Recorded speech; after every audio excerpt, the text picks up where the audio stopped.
সিরিয়ায় আসাদ সরকারের পতনের পর থেকেই আলোচনায় বিদ্রোহী গোষ্ঠী তাহরির আল শাম। দেশটির নতুন শাসকদের সঙ্গে প্রথম সরাসরি আনুষ্ঠানিক বৈঠক করেন যুক্তরাষ্ট্রের শীর্ষ কর্মকর্তারা।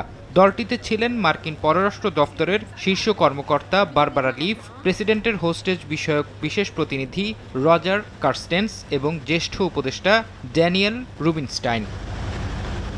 পরে বৈঠকের বিষয়ে বিবৃতি দেন বারবারা, বলেন তাহরির আল শামের প্রধান আহমেদ আল শারার সঙ্গে তাদের আলোচনা ভালো হয়েছে। দুপক্ষের বৈঠকে সিরিয়ার রাজনৈতিক পট পরিবর্তন নিয়ে আলোচনা হয়েছে বলে জানায় গণমাধ্যম আল জাজিরা। দেশটির কোনো গোষ্ঠী যেন সিরিয়া ও বহির্বিশ্বের জন্য হুমকি না হয়ে উঠতে পারে এ বিষয়ে জোর দেন যুক্তরাষ্ট্রের প্রতিনিধিরা। আল শারার মাথার ওপর $1 কোটি যে পুরস্কার ঘোষণা করেছিল যুক্তরাষ্ট্র, সেটি তুলে নেওয়া হয়েছে বলেও জানান বারবারা। এদিকে সিরিয়ায় আইএস সদস্যদের অবস্থান লক্ষ্য করে বিমান হামলা চালানোর কথা জানিয়েছে যুক্তরাষ্ট্র।